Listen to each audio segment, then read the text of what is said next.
Borough.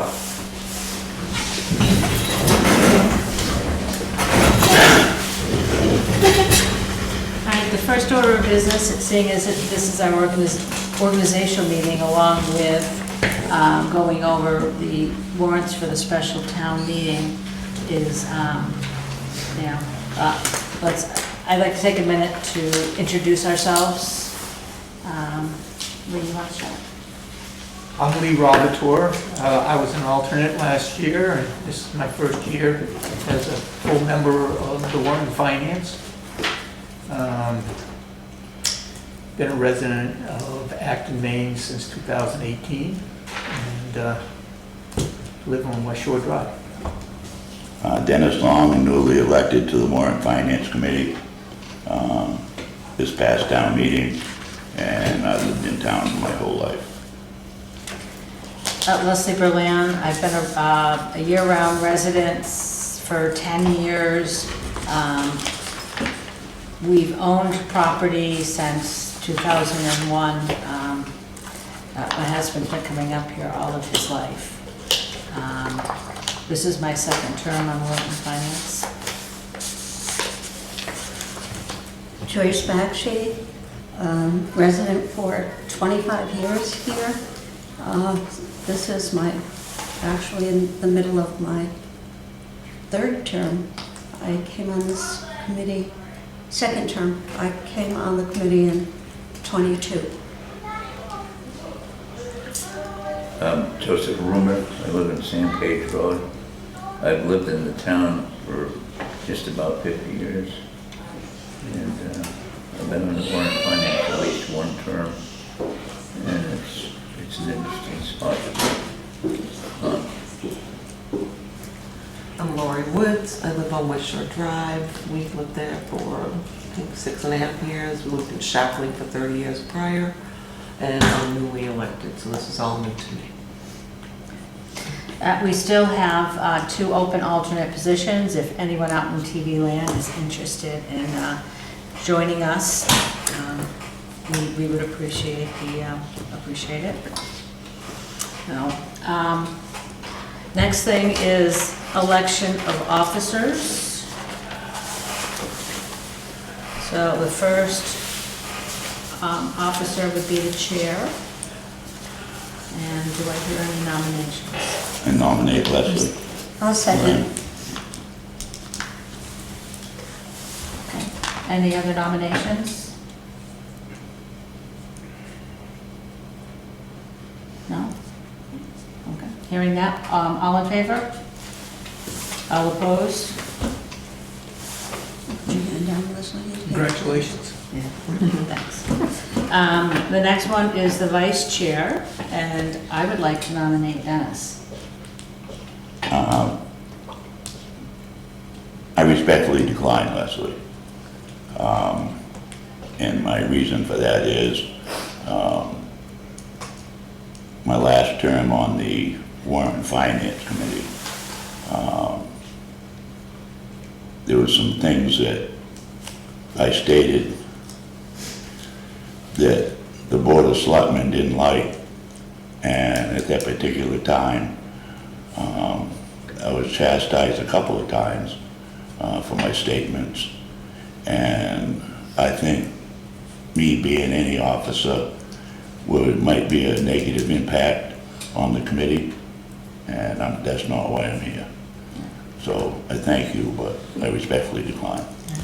I'm sorry to hear that, Dennis. You've always been an asset to the committee.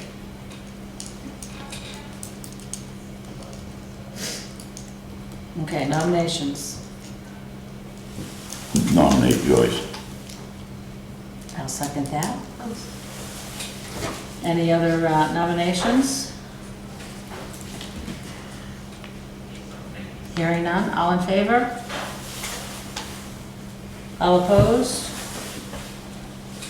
I'm sorry, Leslie, I didn't raise my hand. And In favor. And secretary. Before we do that, Leslie, we did this a few years ago and it worked out just fine. We have the videotape of our meetings, and as long as there's a record of our meetings,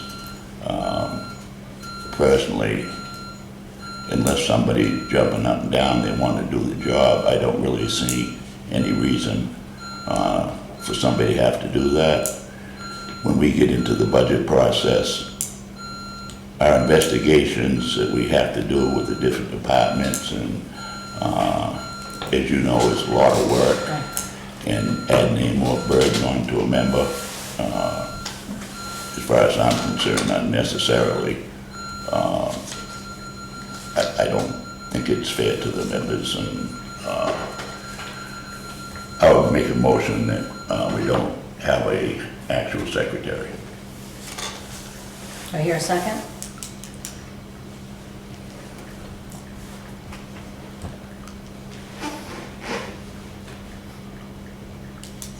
So that fails.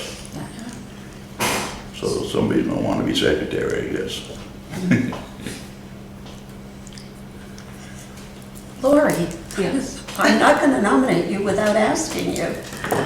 Yeah, I'd be willing. You would be willing? I would nominate Lori Wood. All right, I'll second that. Any other nominations? Seeing none, all in favor? All opposed?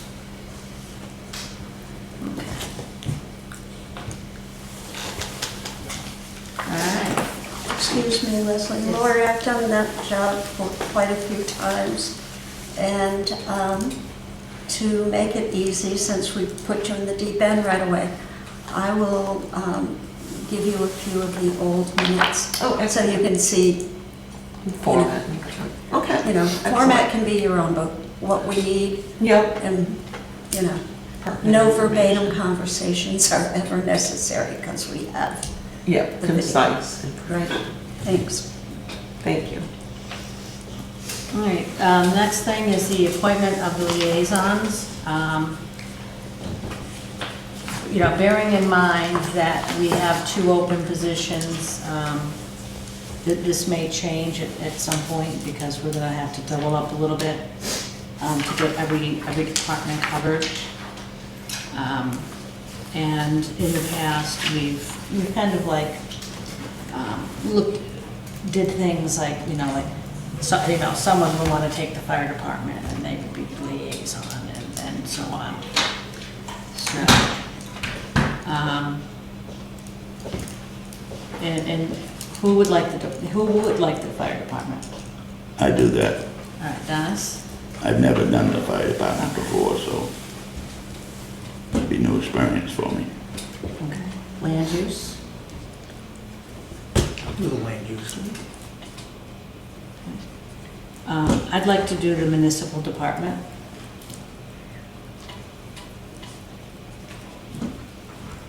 The rec department? I'll take that. Roads?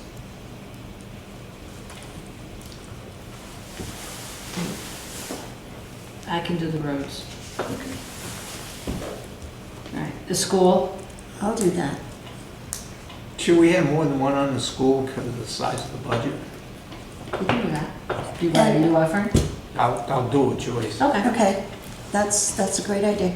One of the things we can tell you guys, and I think Lee, you came a few times, when the school department is having their, not the school department, the school committee is having their meetings, usually we go as a committee, so everybody is very much, as you say, because of the size of the budget. It's a lot. We are all pretty much aware of what's going on. Yep. But thank you. And the transfer station. I'll take that, I guess.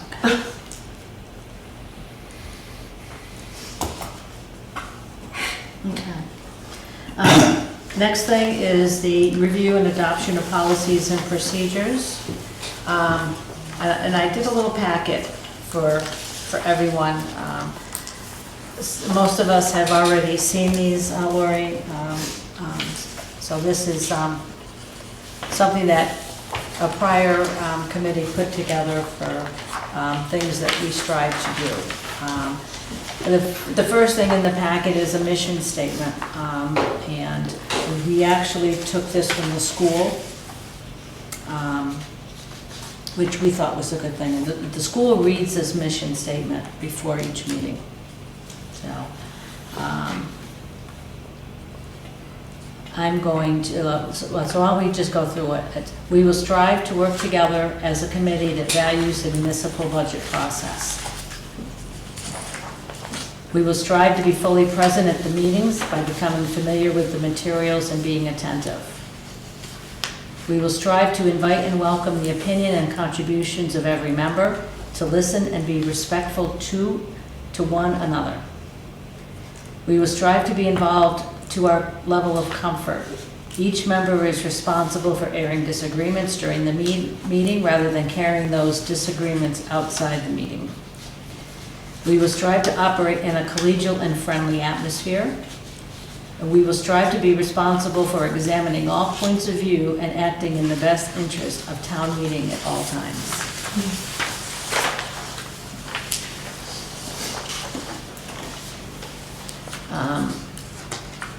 Any comments or questions on the mission statement? The next one is the purpose of the Warrant Finance Committee. And the Warrant Finance Committee is a body of officials elected by town meeting to advise town meeting on all warrants and matters of municipal finance. The committee works closely with the Board of Selectmen, department managers, and committee chairs to obtain necessary information and to advise the town meeting's actions the majority of the committee recommends being in the best interest of the town. And then it just goes on detailing the roles and responsibilities of the three, of the chair, the vice chair, and the secretary, which I don't think we need to go over. The next item is the actual ordinance, the Warrant Finance ordinance, which I think is good for us to read, probably on our own time, unless someone wants to go over it now.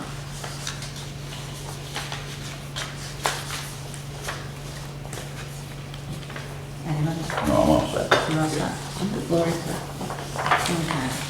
And then the next item is the Warrant Finance request for internal information policy. So this is. If I may, Leslie, the selectmen have done away with this policy. Tom, is this policy dead and buried? Could you read it, please?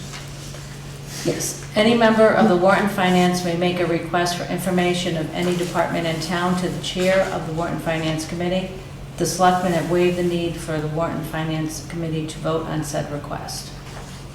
2, the chair of the Warrant Finance Committee shall then contact the town administrator and share the request of his or her fellow committee members. 3, the town administrator will immediately begin working on the request and does not need to wait for selectmen approval. 4, once the information is gathered, the town administrator will email all information requested to the entire Warrant Finance Committee, Board of Selectmen, and any department head that the information pertains to. If a Warrant Finance Committee member prefers to have a hard copy of the information, he or she can make a blanket request at the beginning of their term to the town administrator to have their documents mailed to them at home. The Board of Selectmen encourages communications between the Warrant Finance, their liaisons, and the various department heads and committee chairs within the town. This policy is intended to ensure all information or documents requested from any town department or committee are distributed to all members of the Warrant Finance. It is not intended to prohibit communications. In an effort to maintain transparency and abide by the Freedom of Information laws, meetings with department heads or committee chairs shall be held at a properly posted meeting where all members of the Warrant and Finance are afforded the right to attend. Could you send that to Jennifer and ask her that question, please?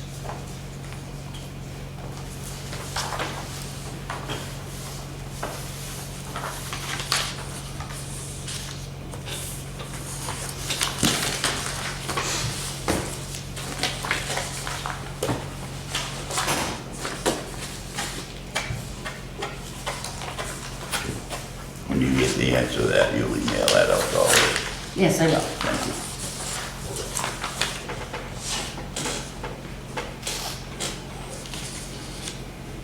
All right, so this may or may not be pertinent.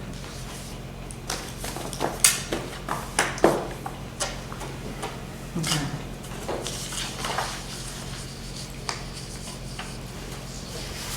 All right, anyone have any questions on any of the ordinance, the policies, or anything before we move on?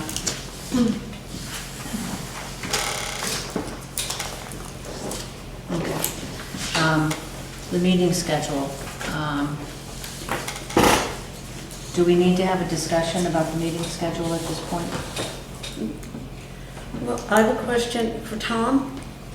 I'm going to gather that we'll have town meeting again as last year, early. That's the plan. The That's- board is not, as a group, discussed that, but generally, we would like to follow last year's schedule. Okay. And that being said, things will be ready to start work on in December, perhaps? As I said, they would plan to follow last year's schedule. Right. If that schedule created problems for you, then maybe you should let us know what that is. Personally, I thought the schedule worked fine, but if you have concerns about it, let us know what it is. Yeah, no, I thought it I'm not worked sure, well. it may have been December, Joyce, Yeah, I'm not sure. right. I thought it did work well, but Yeah. since we have new members, Yeah. so that they know, you know, We haven't had this discussion, and I plan to bring it up at a select board meeting, I'm not sure exactly when, but I'd like to get this process started sooner. rather than 'Cause later. I don't think there's, we can certainly consider information that comes available in January, February, and maybe even March, but I think the majority of the budget could be put to bed sooner. And so we're going to try to work on that. And things like the audit is going along beautifully this year, I sort of gather. The audit's going very well. They didn't say this exactly, but my impression from the last communication was that the town audit is done. They're waiting for the school. And Really? the school was scheduled to have their work done maybe the third week of October. Don't hold me to this. And so I figured the consolidated report will be available hopefully in early to mid-November. So can But the we, town is done. That's good. so when that's done, that will be forwarded to us? Oh, sure. Yeah. You see the process, Tom, working the same as last year with Warrant Finance being invited to all of your meetings that you have regarding the budget?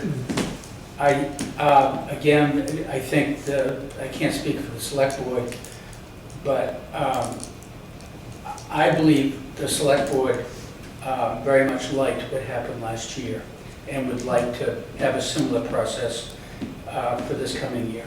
So personally, I think it makes a great deal of sense. Get everybody there, get your questions out on the table, we all understand where each other's coming from, and hopefully that leads to an informed process. I'd like to make a suggestion for when, if we go through that process, it was very cumbersome for us to come up to the podium and speak. And I would request that we'd have it like more of a round table where we're all sitting and we can put our papers out and refer to them without having to flip through them at the podium. That's fine with me, Leslie. Could you just send Jennifer a note and ask her that, please? You're better off getting these things in the hand of Jennifer than me, so she'll make sure they get done. All right, I mean, you're sitting in front of us while we're No, talking I about appreciate it, so. that. I I'm just mean, saying, I'm not trying to be, evasive or anything, I'm just saying, but she sets up the room and we'll do all of that, so.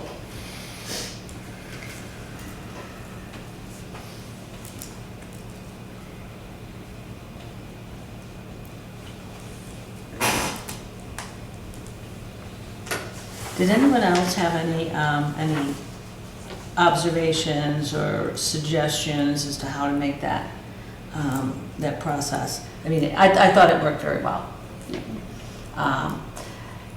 Were there any tweaks that we could possibly do that, or the selectmen could do to make it easier for all of us? Possibly have a deadline on the warrants to be finalized by the selectmen. I think last year we had 3 or 4 that they hadn't worked on until the end, and then we were going to.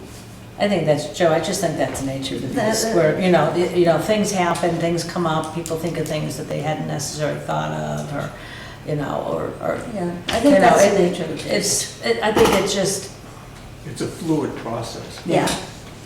So, Yeah, I think if there you- there was actually deadlines, but then, certain things happened that it had to get pushed out. And I don't think that, in a lot of cases that anyone had control over a lot of that being pushed out. If for whatever reason you get in the process and you find you're not getting information that you think you need at a particular point, let us know and we'll do what we can to get it to you. Yeah. Oh, so Larry, the one thing that the last few years we have done, if we didn't get information that we needed, and we needed to vote, so we would take that into consideration. And a number of us voted no if we felt that we didn't have the information we needed that we asked for. So, That was in prior years? that's in prior year, yeah. Okay, Yeah. thank you. I mean, last year, I thought the process went very well. So did I. So, but that's what has been done in the past, so. Anyway, all right. So no other suggestions, tweaks that anyone can think of? I have some issues, some things I shared with you regarding the school, Yeah. and I don't know when it's appropriate to discuss those items. We can do that in another meeting. Yeah, or you're the liaison with the school too, and, it would be appropriate for you to bring that up. Okay. I'd be interested in what Reed might have to say about it. Yeah, absolutely. I'd be very interested in what you have to say about it. Yeah, I shared with Leslie, she asked for comments back on the budget process. And what I thought would be helpful to receive from the school is to have some meaningful school metrics and trends analysis done to give us a basis for how they're developing the budget for the year. And the committee should be provided some written guidelines on how they're constructing the budget. What are they trying to accomplish during the year? What are the adds to staff? What are they looking to target for classroom sizes and that type that would impact the budget process? We should be provided the capital budget plan. Last year they had some excess money left over from their budget, and then they had the warrant that came in late requesting the money be used for capital improvements versus having a capital budget item right up front. The committee should provide material to discuss in advance of the meeting so that we could be better prepared. They had a budget book that was provided to us at the meeting itself, and so we were looking at it for the first time while sitting in on the meeting, where I think it would be helpful if we got that information before we sat down at the meeting so we could be better prepared. Those are the items.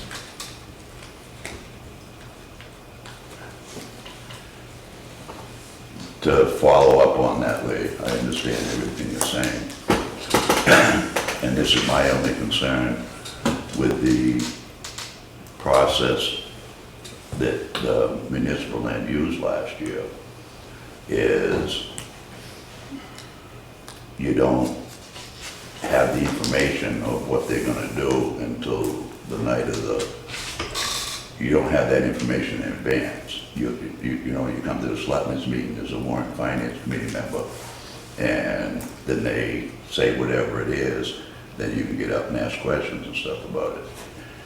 We have all that from the municipal end last year in advance of the meetings that they discussed it. What I found with the municipal meetings was that their objectives were pretty well laid out on how they were addressing the budget issues and what they were trying to accomplish going through the budget process. And I didn't get the impression that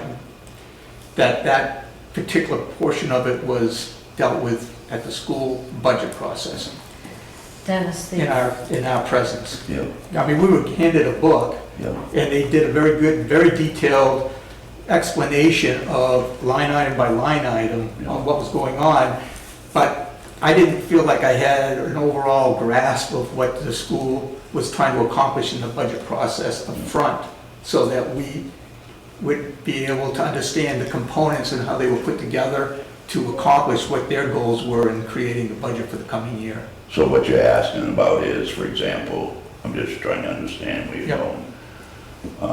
When you start the budget, I know when I worked at the school, a few different superintendents I worked for, they would set a percentage that you could increase your budget, or whether it was 2%, 5%, whatever it A was, target. the target. Yeah, And if you had to exceed that for some reason, cost of fuel or whatever, you had to define and defend why instead of 2%, it's 6%. right. And that's what you're talking about. For that type of issue, also, you know, how are they positioning, it's very difficult to do, whether it's the municipal budget or the school budgets, try to take into consideration everything that possibly can happen during the year. Oh, no, And so, what I see as a tendency is to, I'll use the word, quote, pad the budgets to provide a cushion to cover the contingencies that may or may not occur. right. And I don't have a problem with that. And I think that what I saw on the municipal budget this past year was extremely tightening down on the controls on the budget process, and then having some issues that have come up that caused them to go over. And I think that's part of the reason why, you know, we've had the request for this special town meeting, which is understandable because you're fine tuning a new process. Yeah.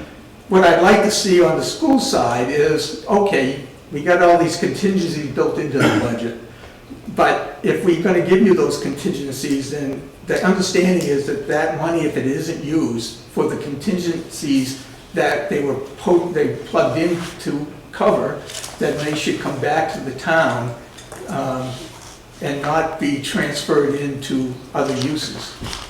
With, you know, it's For just, that particular year. For that particular If they year. haven't done it, then right. it Right. goes back into the. And I felt like part of that happened this past year when all of a sudden we got the request, well, we're gonna deal with the sidewalks and we're gonna Yeah. put in some new equipment in them. Well, if you want a capital expenditure, then that should be voted up front. And if you didn't spend all the contingency money, which we hope they don't spend, it should go back into the coffers for the coming year. That's all. No, I appreciate what you're saying, Lee. I just wanted clear understanding. And Dennis, the one big difference on the municipal budget this past year was the liaison met with, from Warrant Finance, met with the liaison of the department, for the selectmen and the department head. Yeah, So Warrant Finance was involved in that initial discussion of that department's budget. So we were able to see that right from the beginning, which we've never done before. And I thought that that was a very good process Yeah. to have happen. And I would hope that would be continued this year. I'm fine with Leslie, I just Yeah. want to understand.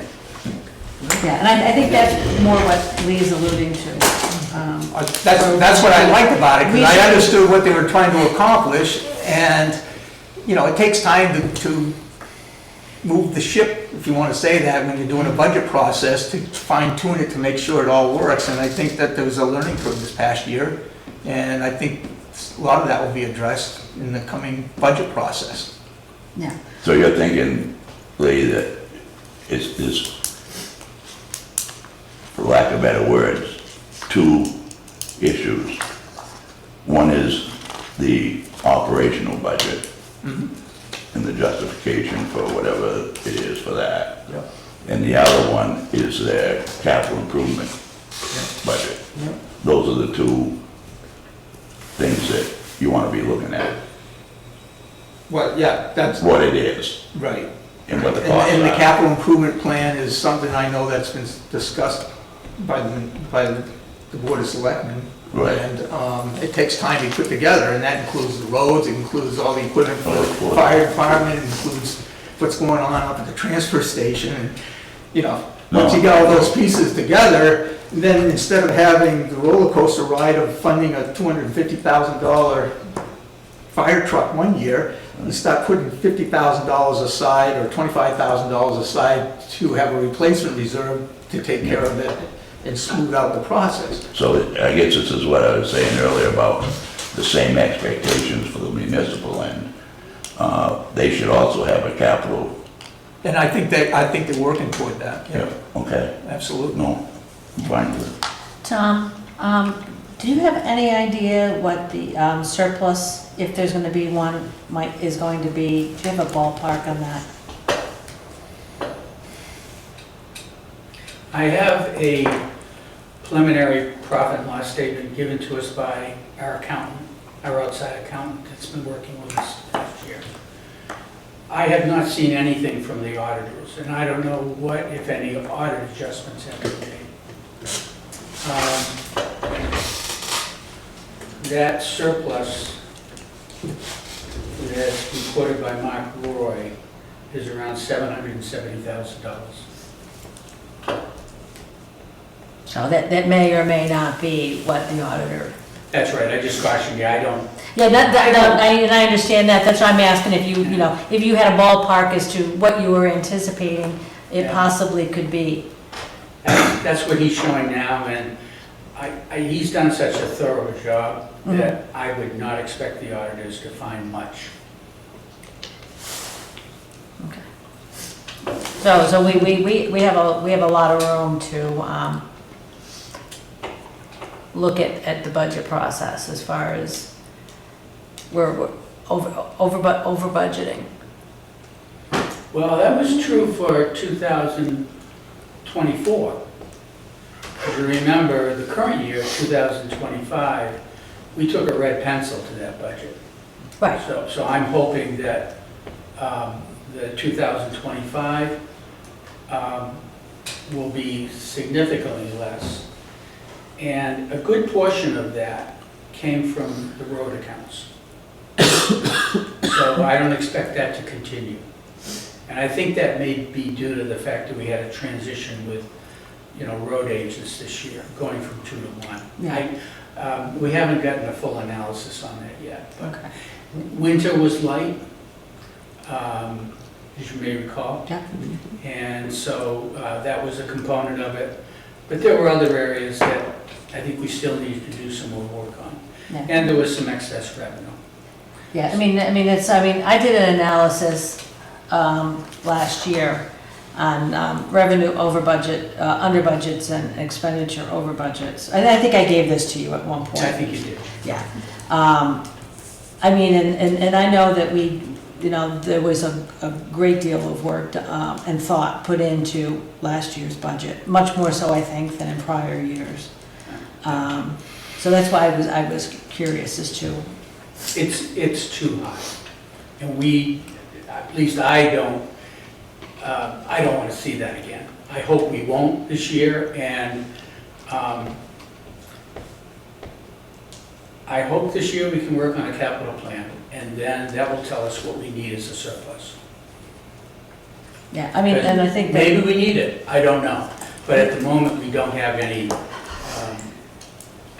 fire station has mentioned something about a new ambulance, and that could be significant, so. I mean, and I think that having a capital plan and knowing exactly what we need would help explain to the taxpayers why our tax rate's where it's at. I think I would like to just put in my 2 cents that we did have a capital improvement committee, and we did a very full assessment of what we needed, where it was needed, what departments here, there. However, it was not a unanimous decision, but it was a decision of the committee that as a total, looking at the entire pie, not just capital improvements or capital budgets, we weren't ready for it. So we did an initial thing and we put it out there, and I think a lot has been learned by that. A lot of work was done. The work was well received at that time, and I think it's opened the door to going in the future. At that time, we just were not ready to, I can still rattle off things that were on it, and the things that still need to be done. There are things that have come up since we did that work, Joyce, Right, and exactly. I appreciate what was done. There's things that I've heard about Yeah. as potential needs that Yeah. could be significant dollars, and we just need to figure out whether or not those are appropriate for us to want to Absolutely, have in I our mean, capital budget. If but- they are, then we should be generating surplus Right. to cover that. But as a fine example of that was, we knew back then that the fire department was going to be looking for an engine Yeah. pretty much this year. Yeah. Since then, we need not a new we need a second ambulance, they feel. That's been That's talked what they're about. indicating. That's what they're indicating. They haven't said, we need it, but that's what they're indicating. Well, 5 years ago, a new ambulance would probably cost you, I don't know, $200,000-300,000, and you could outfit it for another $200,000-300,000. Now you're talking $750,000, easy. I mean, things just keep adding up. So, and that's what I said about capital improvement before. We were not at the point where we could take the next step forward. So we held back. I did have one question that I'd forgotten because I got onto that. I'll think of it and come back to you with it.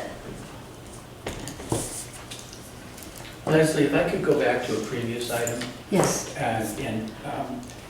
You had mentioned a document that referenced, that was entitled Purpose of the Committee. Did I get that right? Warrant Finance Committee purpose and roles. Okay. There was a reference in there to something that I don't think is in the charter, and that was that the Warrant Finance Committee had, I don't know how you expressed it, but was responsible for looking at all financial matters in the town.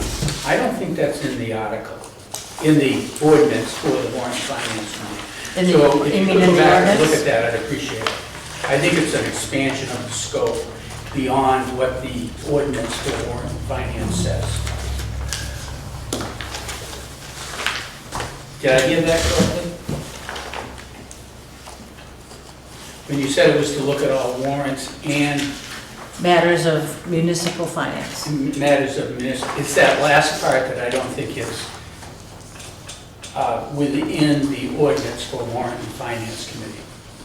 So it's going beyond what the committee's charter says.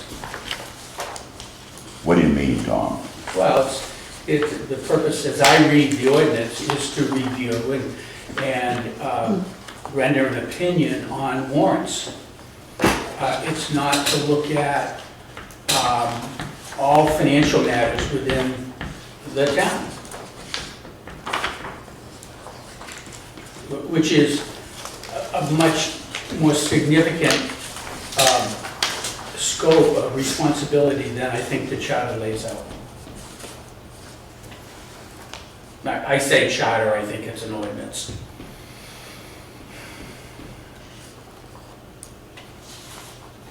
So if you could take a look at that, Leslie, and I'm not sure how long that's document been around, but I don't think it's consistent with the ordinance. I happen to have it here, and I was just looking at it, and I couldn't find anything like that. Yeah, this ordinance was adopted in 2011, Yeah. and probably that question should go to MMA, I would think, that if there's a conflict in that. No, well, I think you first ought to look at the Oh, no, then that's and determine if you think it's there, then we should have a discussion about that, because what I just read, I saw no reference to that whatsoever.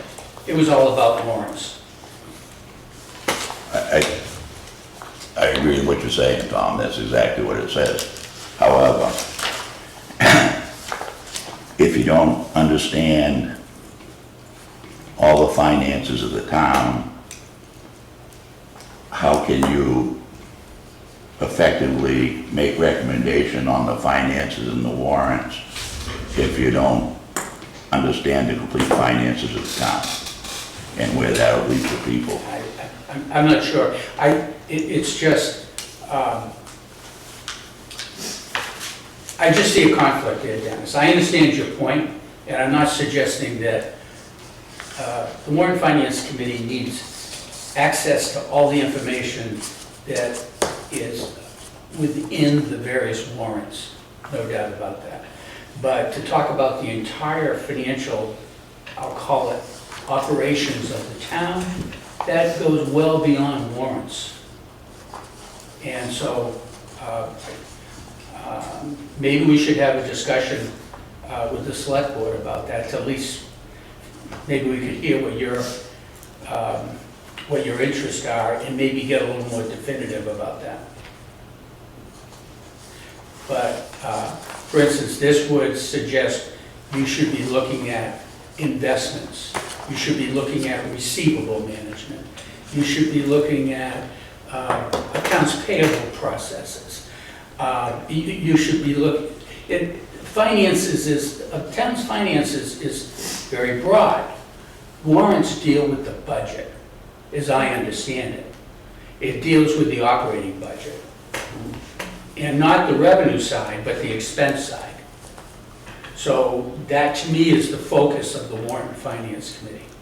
The expenditure budget, which is derived from the various warrants that are approved at town meeting. What you've written there as a document encompasses everything, and I don't think that was intended.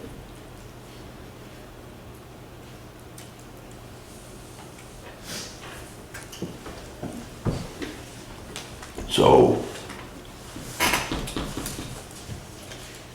if we said that, like historically has happened, I just want to understand where this possibly could go. If we ask for monthly financial statements, under this, we're really not entitled to it, because it is not a warrant. I wouldn't say that, Dennis. I think This we've been. is what it says. I think we've been providing them. And it's not a complete set of financial statements that I believe you've asked for and are getting. You're basically getting a budget to actual statement. Yeah.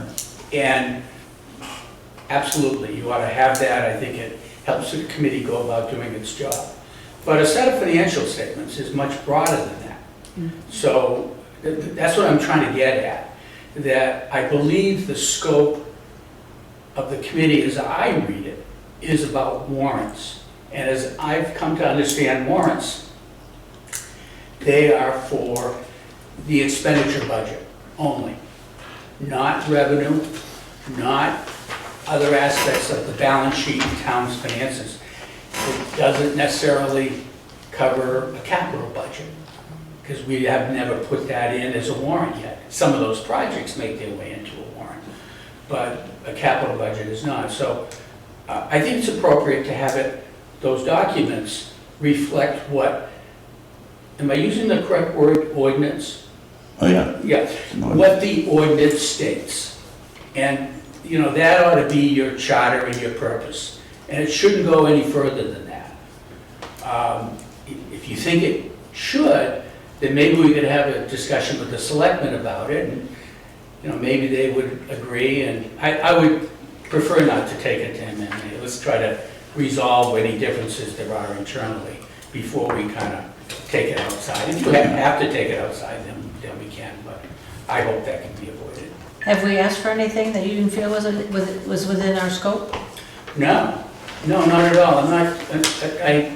It's the document that you read. Okay. When it said all financial matters, that to me is not consistent with the ordinance. That's all I'm pointing out. Yeah. So you don't have any problem with anything that we've asked for? Well, if it relates to the expenditure budget, no. However, when you wanted us to go back and get you 5 years of detail, I think you recall, I recoiled at that, because having done 5 years of detailed analysis, you'll end up with 1,000 questions, because, you know, you're going to see numbers and variances, you're not going to know what they are, and you're going to keep everybody in town hall busy for the next 6 months answering those questions. So that's something where I would say, what are you trying to achieve, and how can we help you do that? But 5 years of detail is going to drive us all crazy, and that's why I responded the way I did. The purpose, because we've not had this discussion. The purpose of that was to look for trends. We have significant surpluses every year. Where is it coming from? And just looking at the audit isn't detailed enough, and I've told you this before. You know, I asked if you would do it, you said no, and that's fine. So it's not my job, Leslie. I fully accept that. Yeah. So I had said I would do it, and I asked for a commitment from all of the selectmen that information would be provided. It wasn't. Well, maybe we should have more. All I want to avoid is a huge number of questions coming forward that ties up the treasurer, Jennifer's, my time, trying to answer all these questions. So are you anticipating a lot of variations? Sure there are. Every year there's variations, and when you go past the year, you forget what they are. But if you look at trends, you know, well, historical this trends is is important information. This is just my opinion. I've done this, I don't want to keep saying this, but I've done this before. And it is a huge project. And I would, if you want to know where the surplus is coming from, that question can be answered very simply. Very simply, right out of the audit. But to give you the detail of every account, you know, oh my God, you'll go crazy. You will, and you'll drive me crazy in the process. No offense meant. Tom, I still think it's important to have that historical data. Well, start digging. I'm sorry? I'm trying to be quiet, Tom. Oh, I don't know, I heard something back there. I think I've made my point. Yes, Yes, but. I think he had. Yes. All right.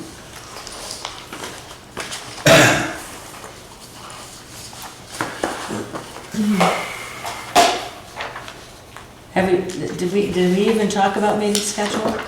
No, we're not there yet. Well, what? The meeting schedule. There's a whole, We talked about it as far as I asked Tom when he thought we might be starting, and how it would go, like last year's perhaps, and we talked And about then we that, and then we went someplace else. Yeah, we But got arrived. but I don't think we really need to set a schedule at this point, except we need to let people know, if you're planning on going to Florida this year, don't, for all kinds of reasons. But, you know, please don't go anywhere in January and February, we need you here. So, you know, you didn't know you were signing on for that, but we want to get things done quickly and efficiently. And we can't do it if you guys aren't here. Okay. All right, so let's go ahead and get to the warrants that we do have. All right, and let's just go down one by one. The first one that we need to address is Article 2, because Article 1 is just a choosing a moderator. Article 2, to see if the town will vote to authorize the select board to expend monies from the approved contingency fund of $31,312 previously allocated to the municipal management for any town department as they deem advisable to support operations in the current fiscal year.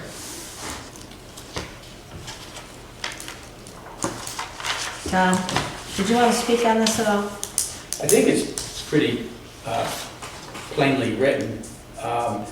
The contingency, when it was put in place this past year, which I believe was the first year the town had any sort of line item in the budget labeled contingency, was inserted into municipal management.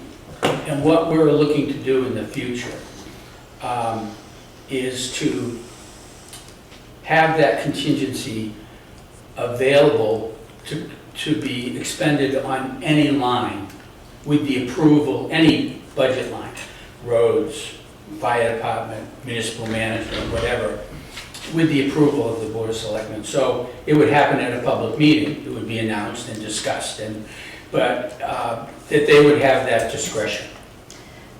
That's really, yeah, quite simply. Do you remember how you arrived at the figure of 31,000? Yeah, that was, if you go back to the municipal budget, there was a line item there within municipal budget, and I can pull it out if you need it, that was labeled contingency. And it was, you know, approximately that amount of money. Was it like 1% of the budget, 5%? You know, I'm just curious as to how, you know, that I think it particular may dollar have been- amount was arrived at. I think it may have been about 3% of the municipal budget. Okay. And exactly what that number should be going forward, that will be vetted and, you know, proposed as part of the budget process, and there'll be full disclosure of it. We just don't want it limited to one budget line. If we got a problem in the road accounts, we can move it there, fire department, wherever it happens. Like this year, we had a problem with the transfer station. They didn't have enough budget. Well, we would have liked to have been able to use that contingency to cover the problem in the transfer budget, rather than having a special town meeting to deal with it. And from my perspective, the key is that there's a set of eyes that are reviewing the department and agreeing that this is the appropriate use of the Yeah, contingency that's right. fund. Yeah. So there's a check and balance within. Well, I understand, I just wondered how the 32,000 was arrived at. That's I think all. it was I think $1 million approximately is the municipal budget, something like that. So, and I remember a 3% number that we Okay. had proposed. And that would- Whether that's used next year or not, I really don't know. All right. But then we'll have that discussion for the We'll have next a year. discussion about what it should be, and Yeah. I would move acceptance of Article 2. Second. Second? Second. Any other discussion? All in favor? All right, Article 3. To see if the town will vote to appropriate a total of $10,490 from the unassigned fund balance to ratify the overdrafts in the transfer station account. yeah. Tom? If Article 2 passed, do we even need Article 3? Yes. I think we do, especially because it was for the prior year. This was for the year ending June 30, 24. You notice that? Yep, I did not notice that, but thank you for So I pointing think that out, we need yes. this, I think this one needs to be done. Okay. And you've heard the explanation as to how it came about? Yes, I did. Okay, great. Yeah, yeah, I did, unfortunately, I wasn't able to be at the meeting when this was discussed, Yeah, but I did, good. I did watch the video. I'll move acceptance of Article 3. I'll second it. Any discussion? All in favor?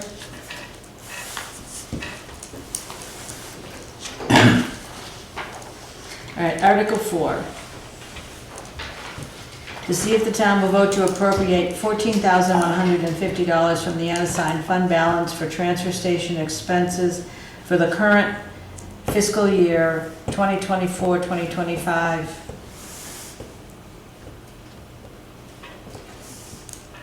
And this is for the same reason, right? Just in. Now, this one is the lease payments on the rented skid steer. Is this one for 14,000? Yeah, it's a Yeah. skid steer. Yeah, Okay. it covers you from, I don't know, it was either July through November anyways, because the new one's been ordered, but we don't expect it to arrive until sometime in November, It's like 5.5 or 6 months, something like that. something like that. Yeah. I just don't remember, I think it may be 5 months. Yeah. I move to approve Article 4 as written. Second. Any discussion? All in favor?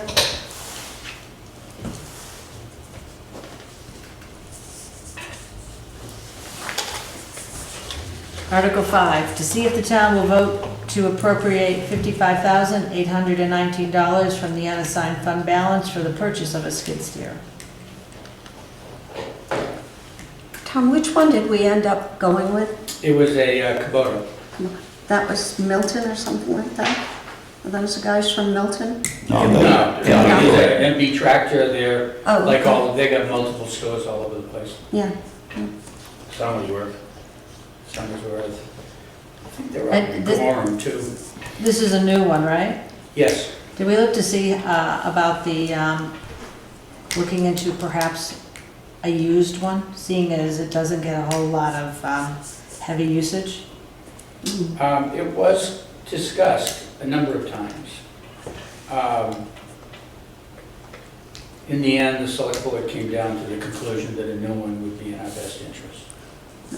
The used ones were nearly as expensive, I believe, They were. in the conversations. You know, when you buy a used one, look, this isn't my expertise, but when you buy a used one, you don't know how it's been maintained. Yes, You know, exactly. that can be, these things have to be properly maintained in order to get maximum life out of them. And so I think that was the concern, and to spend $35,000, $40,000 on a used skid steer, when you could buy a new one for $55,000 with a warranty, and it just made sense. Is that going to have the Pusher, pusher on it as well? yeah, And that's all in that price tag? yes, it is. Yeah. Okay. That was the low bid. What's I the remember. warranty on it? I'm sorry, I didn't hear that. The warranty? I don't recall, but there obviously is 2 to one. 3 years, I think. This was something that 2 David years? and Ed handled, so I Okay. personally wasn't involved in it. Roland, did you have something to say? 2 to 3 years. Okay. It's 2, I believe. Yeah. I'll move it. I'll second it. Any discussion? All in favor? Opposed?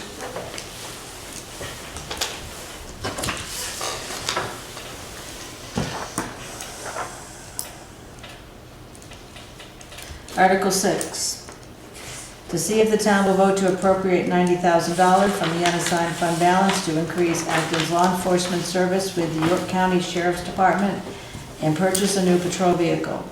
This will increase Acton's coverage from 20 hours to 40 hours a week, therefore no longer sharing this contracted service with the town of Shapley. I thought this number the other night, Tom, was higher than that 90. I thought it was 135 or something like It that. was, Dennis. And could you tell us why it's different? There was an error in the original number. Okay. So it was just. No, that's fine, I just, Let me, no, it's okay. It's a great question. $45 is a lot of money. It certainly is. Let me give you very simply what it is. A new vehicle is, get my numbers. A new vehicle, I think, is $53,000.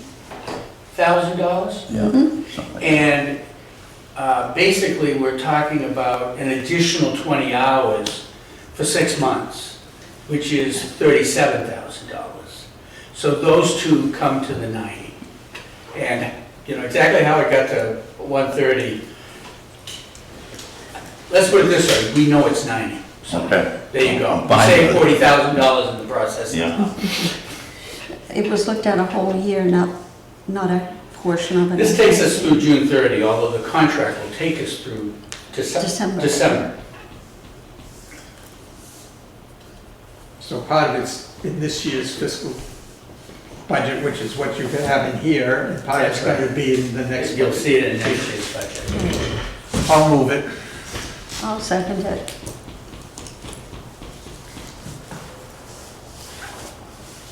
Any discussion? I just haven't seen the information to justify the rationale for doubling this. I haven't seen any stats on why we need to do that. But if I could point out that Shapley is taking similar action.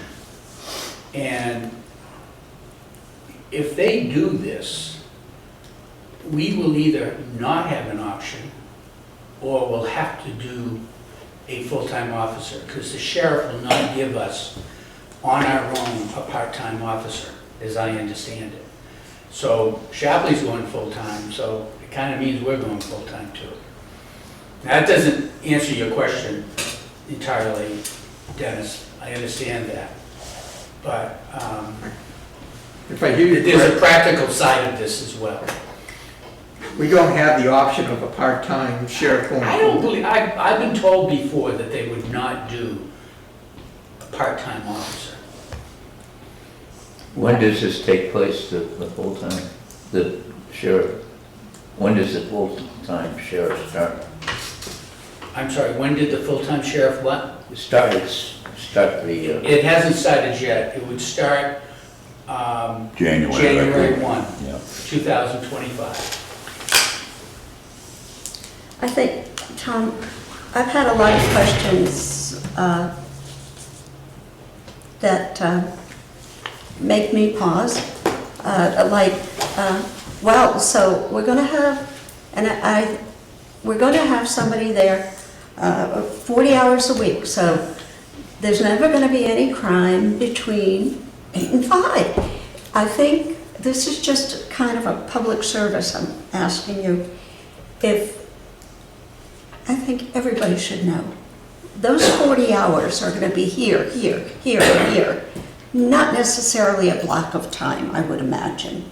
I don't know that, Joyce. I don't Well, know that I can say I that. think it's like what they did with the speeding contraption. It was That's- over here, it was over here, it was over there. It's been on That's Youngs Ridge different, Road Joyce. for about 3 weeks. It Yeah, hasn't moved. it was on Goose Pond for 3 weeks. I think they will be working a 40-hour shift, and I assume that is 5 days with 8 hours a day.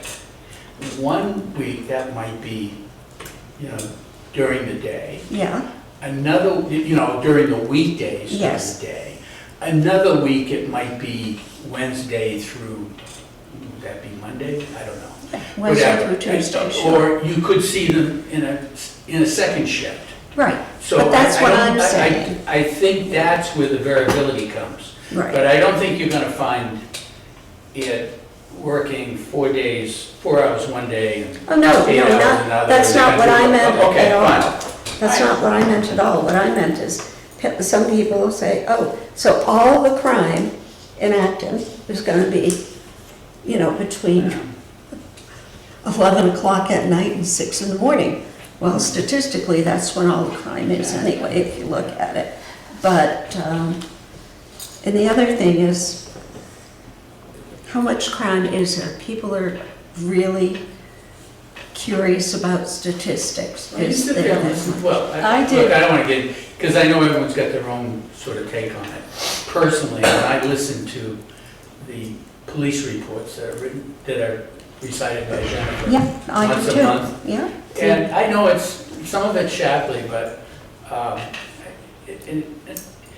and the disturbing amount of it, from my perspective, is in Acton.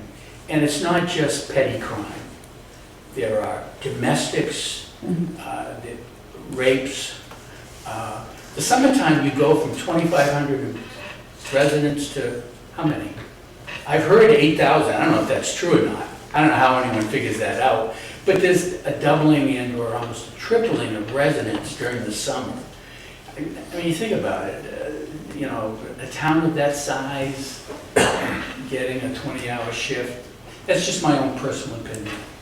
I've talked to a great number of Acton residents who, the general consensus was that we're gonna have a traffic cop.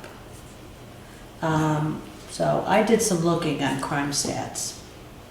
And Acton, according to crimegrade.org, is listed as the overall crime grade is A+. And it says, fact, a crime occurs every 15 days and 2 hours on average in Acton. Okay? It's 2 a month. Well, I think, look, the point is, to put it in front of the people. They'll let them decide, they can vote for it. I mean, we're not gonna decide here tonight or in a selectment meeting to do this. We're just putting the question forth, and I think I'll have to verify if we don't do this and Shapley goes full-time, that we will be without police coverage. I'll verify that, but I that's think my that we won't be understanding. without police coverage, we'll still have the sheriff. We can still Yeah. call the sheriff. Yeah, So, It- it's. But they're not gonna be located here during, Not necessarily. For I mean, 40 hours a week. I saw the state police up on the corner of the Hopper and Sam Page Road the other day. let me say something. They were doing an investigation. The state police was there Yeah. to do an investigation. They have rights and access to the entire state. So you may see them in town, and they won't tell you that they don't serve Acton. But when we checked into that particular sighting, it was an investigation into an individual. So, I think it is important, because I've also heard what you have heard. The sheriff came up with the idea, if 2 towns got together, yeah. they would have 40 hours between the 2 towns. Yeah. So if that is what's put forward, it would stand to reason that if one town says no, forget it, the other town is no, forget it as well. Yeah. Because he wanted 2 towns to form. That's right. It would give you a half-time officer. Right, right, exactly. so yeah. So, I think you got the facts as we know them, so, whatever you decide to do is fine. Are you happy with the fact that we have to request a sheriff for speed control on the town at $85 an hour on top of the I money? wouldn't do that any longer.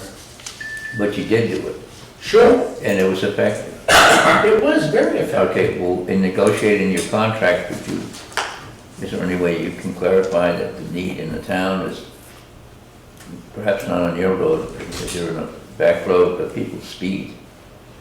I'm not following you, Joe. Well, you hired a sheriff on special details. Yes. On a new contract, could you emphasize the need for the sheriff to be more aware of the speeders in town? Absolutely. I mean, it's a need, Yeah. it's a request that we had requested before, but we had to pay $85 more. I can just, look, we were responding to people that had come to the select meeting and talked about speed on the roads and so on, and they were very sincere about it. And so that's why we did that extra detail. I'll be honest with you, the sheriff didn't want to do it. But he put it out to his officers, said, does anybody want a detail in Acton? And they kind of jumped forward and liked it. So that's why it's happening. $85 an hour, I haven't done the math on that, but that's probably a hell of a lot more efficient than paying a full-time officer. Where, the tickets, where does that money go to? Goes to the county. It doesn't come to us. Okay. It doesn't come to us. It goes to the county. So just in requesting on this new contract, that some of the people perhaps you didn't hear from about speeding, that the town is concerned about the people speeding, and you know, you're spending all this more money, you're buying a new police car, you know, it's an expenditure that, is it really taking care of all the concerns of the people? I don't know that you'll ever take care of all the concerns. From my perspective, it's to show a presence, to have, you know, speed checks. You know, people see the cars and they're gonna think twice going down that road next time, because they're gonna hear about their neighbor getting pulled over. I don't wanna pay for a full-time officer to be a traffic control officer. That's not the purpose of it. I mean, they should do it, but I don't wanna. Well, shouldn't that be a concern too? I mean. Speeders? Yeah, Yeah, sure. okay. No, I'm not saying it isn't. I'm just saying, but that's not the, Well, 2 or 3 deputies ago, the fellow had an unmarked car, or I'm not sure, he would be on the side of the road. The only thing that gave him away was that as he sat there, he had to run the engine and the lights were on, and you're driving by and you see a car on the side of the road with the lights on, and, but he was pretty effective, and he was there. You don't necessarily see that. I think if people have problems with speeding in town, they should come to the selectmen and tell them. And I think we try to be very responsive to that. If there's a particular road that's having a problem, which is what we did with those special details, we told them where to go. We said, go to this road, go to that road, because we had people complaining about it. So I would be supportive of continuing that, using a full-time officer if that gets approved. What about the use of the vehicle that we were buying for the county? After the 40 hours, is the county It goes with the officer. okay. It goes with the officer. I think this was said the other night, but let me clarify it.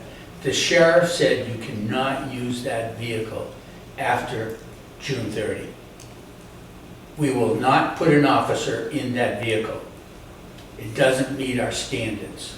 So we aren't buying that because we want a new vehicle. We're buying it because if we want police coverage, we're gonna have to get a vehicle.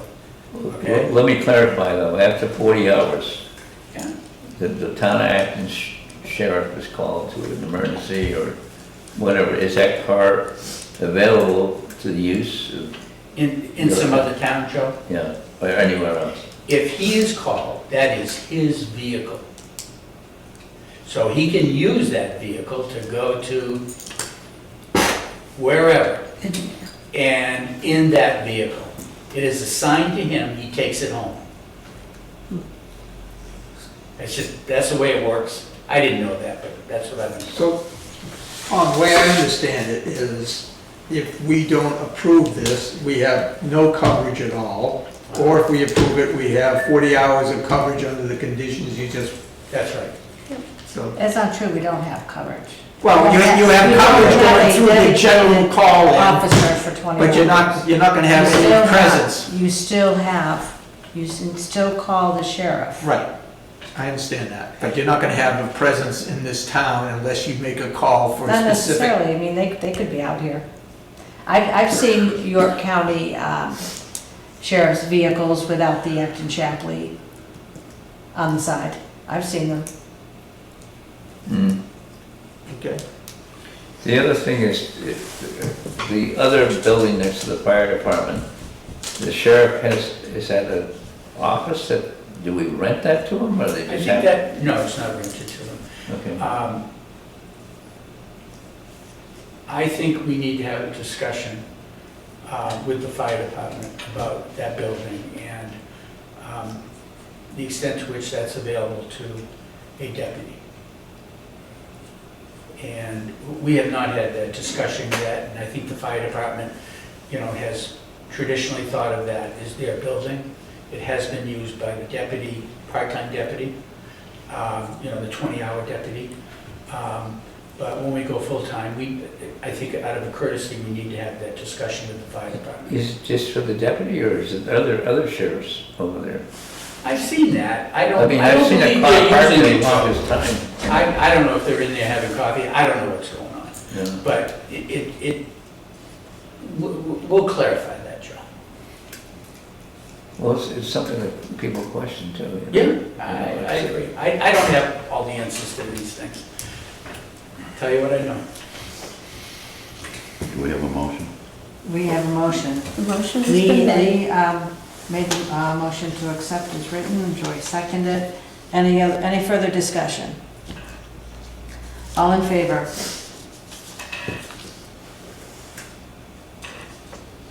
Three? All, four? All opposed? Lee, what was yours? I was in favor. Okay. 5-1.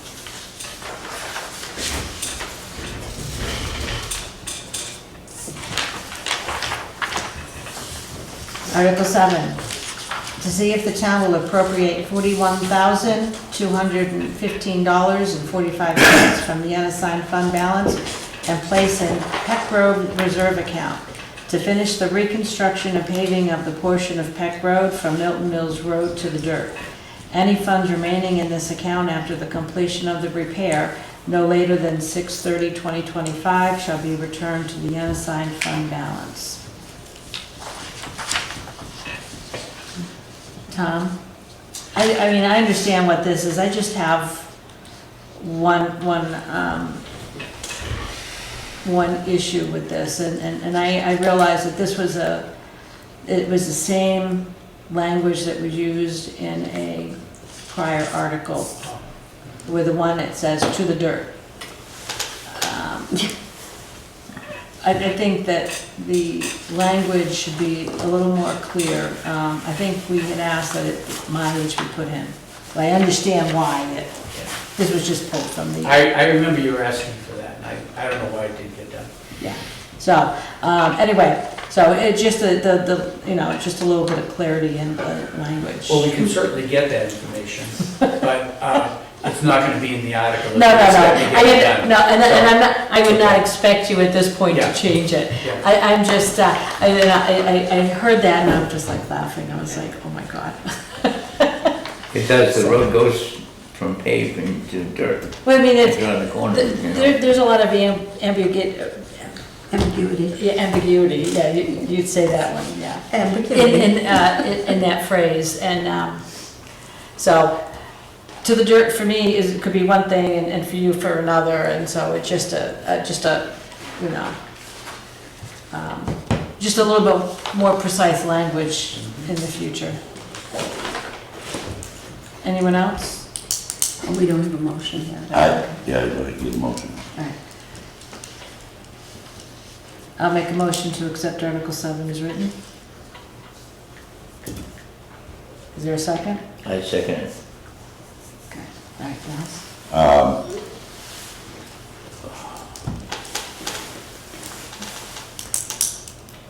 When the former road commissioner worked on that road, he extended the pavement farther than what it was existing, farther up the hill around that corner. So what you're saying is, in the future, in the article, would say to the existing pavement, end of the existing pavement, rather than to the dirt. It would be more So it'd be precise the if they same used thing. the mileage. Oh, that's true too. I think that's what Will did on the H Road, wasn't it? Yes, Yeah. Yeah. Yeah. yes, yeah. I do know there wasn't, my understanding, there wasn't money in that budget to do the finished pavement. And that's what this money represents. And I just have to publicly put a shout out to Will. Every project that I know of since he's been road commissioner, he has finished them when he starts something. When he starts it, he follows it all the way through the end until it's completely finished. And that's something that we've missed for a lot of years. And I think this is one of things that Tom has talked about in the past, is what the actual expense of the whole project really is. And I just want to take my hats off to Will for doing the quality that he does. He's one heck of a road commissioner for a man of his age. And I don't think we've had a quality road commissioner like this for 15 years. What a great job he does. Yeah. I mean, he's got a lot of challenges out there too. Yeah. I mean, our roads were not initially built properly to begin with. All of the bases are bad. And he does an unbelievable job with what he has to work with. I just want to add that I think also the summer maintenance budget, or amount of money, should be increased with these torrential rains. And if you look at what he did at the end of the end of the Hopper Road, what he's done up by the dump, all the riprap, it all takes time, it takes money. And if this weather keeps going the way it's going, we don't know what we're gonna be facing, you know. Take a ride down and look at what he did at the end of Langley Shores Drive, when he replaced the town culvert. Wait, That was an unbelievable job. When did he do that? This summer, Yeah. yeah. I saw him working on the culvert on the H Road. I mean, the machine was actually in the old culvert, Yeah. digging it out. It was quite something. And that's what's needed to be done. It's been neglected, especially the south side, has been neglected for a Excuse long me, time. Tom, obviously we get a little off topic every now and then, but just asking you, we have one road commissioner, and several years ago, there was I think it was a citizen's petition to have one road agent instead of two. And not that I have, going to a couple of classes on roads does not make me any kind of an expert, but it appears that it may be a cost saving as well as a good thing for the town, having one. Will we have to address that at a town meeting where at one point we said two agents and now we have one? Or are we going to have two? I would imagine that's in an ordinance someplace around the road agent. The select board has not discussed that issue, not that it's theirs to decide, but if there was a article on that, that would be a logical place for it to come from. So I would encourage someone who may think that's a good idea to come to a select board meeting and talk about that.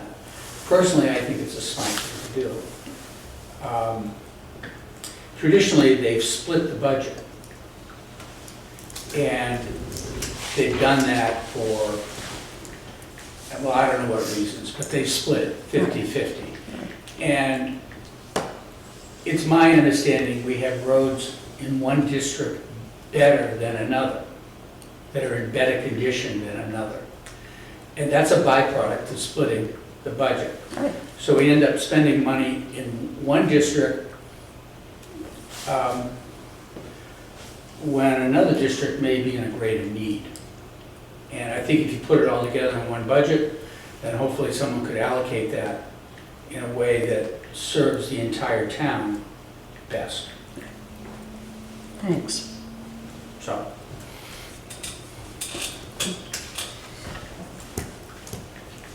Any other discussion? All in favor? All opposed? Oh, Are you in Are favor, you in Joe? favor, Joe? yes. Okay. All right, Article 8. To see if the town will vote to appropriate $9,000 to deposit into this existing statutory reserve fund pursuant to Maine Revised Statute, Title 30A, Chapter 223, Subchapter 7, Section 5801-1, 23 MRSA 3106. Road associations formed pursuant to 32 MRSA 3106 or Title 13B are eligible for funding if the requirements of 23 MRSA 3106 are met, as determined by the Select Board and/or the Maine Department of Environmental Protection. The town shall fund the proposed repairs until the $9,000 is exhausted, or June 30th, 2025, whichever comes first.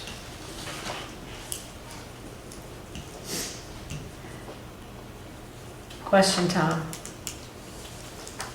Once that money hits the reserve fund, can it lapse back because that's a permanent reserve fund? No. It's a statutory fund. It I has to stay there. Unless the town meeting does away with the fund. Yeah, that was what I thought it perhaps That's why it was was. put in by Well, I petition to understand that the statutory. statutory, but once those funds go in, they can't come out except for funding the projects. Right. The town meeting has to vote to do away with the fund where the town meeting voted to start the statutory fund. you may well be correct, I don't know, but it was drafted by legal counsel. So take that for whatever it means. But it's a good question, and I can't give you an answer. Well, I appreciate that this is drafted by legal counsel. I was on the committee that did this originally, and we had our own lawyer. And the whole thing was gone over by legal, and then we turned it over to the town by petition. And they gave it to legal, and they said everything was fine, so they just put it forward. But this is my concern about this thing, is the wording at the end. I believe, what has been said at road committee meetings and selectmen's meetings, the intent of this is two things.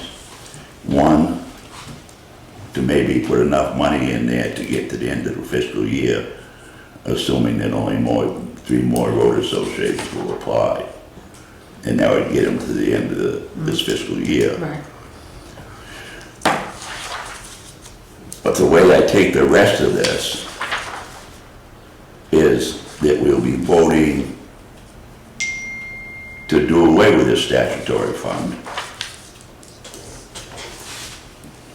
as of June 30th, 2025. It says whichever comes first. And there is talk from the road committee, and I've heard it at the selectmen's meeting, about instead of doing it this way, funding roads done around town by funneling money through the lake associations, which I'm not for or against, or I'm not speaking one way or the other. However, we don't have that plan yet. way the wheels turn pretty slow, we probably won't have it by town meeting, how this is gonna work, because you still have the legalities of, if you direct this money to the Lake Association, specifically, this is how it has to be spent under these state statutes. They still have the same problem. But They still would have to be set up as a statutory or a nonprofit. I appreciate that, Leslie. No, but, no, it's, the whole purpose, well, in all of the discussions I've heard, that the whole purpose of giving it to the lake associations is to get more roads eligible. But if they're giving the money to the lake associations for this purpose, wouldn't they still have to follow the same legalities that we've had to follow? State statute. So it would not open up the money to more roads. For example, Ball's Pond. Right. Who, Because they who's can't meet probably the because requirement. they haven't done their survey. So the last part of this is concerning to me, because I do know there's certain individuals that would like to do away with this Article 43. And I think with this wording at the end, that's what we're doing. I don't Dennis, read it there. if I understand correctly, let's assume you're right, that they don't get it, in place to be able to work in some fashion with the lake associations. There's nothing that says there can't be an article at the April meeting that would appropriate money next year for that fund.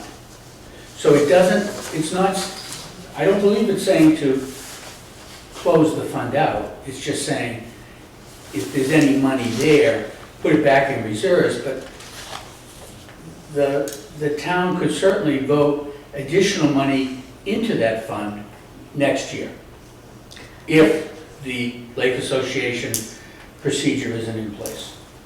I don't see the will being there for the selectmen to propose a warrant doing that. I don't understand that, Leslie. I'm not sure that's. Well, I mean, we've You had, may be right. this, Article 43 was established back in 2018. Right, It has not been funded since then. right. So, if you look at historically, there has been no will to fund it in the past. Now they want to give it to the Lake Association, so why would they fund it again? Past I this think- amount. I don't think they're it's needed. concerned with it, and look, this isn't my issue, but is that it goes to a very limited number of roads. And I've heard a number like 4 to 6 roads are the only ones that have gotten any significant money out of that fund. And you think about how many private roads we have that have not been able to qualify for these monies. And I think the select board, or at least members of it, think that is very inequitable. That it's just going to the same roads over and over again. Yeah, And that's probably why they haven't appropriated money, I'm speculating. That's probably why they haven't appropriated money. Tom, I was the chair of the road committee for many, many years. Okay. And I tried very hard to get road associations to set up associations properly. And it was very difficult for that. There was, I think, only 2 associations that I helped walk through that process. And and the process is not easy. No, it's not. That's what I've been told. Yeah. That it's, it's just, it's going. We would it- submit applications that were 45 pages long. That is just onerous. In the final analysis, it sounds like it's town money going to support less than a half dozen roads in town. And all the other private roads are really sort of left without funding. And that just doesn't seem right. And I understand what you're saying, but these 6, I think it was 6 or 7 roads actually, maybe it that was went that. through the process and did the legwork and got DEP down here and, you know, gathered all of their information. I mean, other roads have the same, a lot of other roads have the same ability to set up their road association as either statutory or nonprofit Yeah. and go through the application process. Look, I understand that, they could go through all the hoops that those 6 roads went through, and I believe there were only 4 that got any significant number. That's what I've been told, I don't know if that's true. But not all 6 got anything of any size. It's just, it's, I don't know why we have a program that only benefits 4 roads in town. That to me doesn't make any sense. And the fact that others could do something to get the money, but they aren't, maybe there are reasons why they're not. I don't know all of those. So it's just not equitable.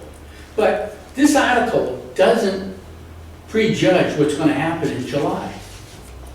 Either we could continue to fund it, we could, as you say, they won't fund it, or maybe they'll get a practice in place that will allow the lake associations to do it. But their objective is only to get money in the hands of more road associations or private roads that is going there now.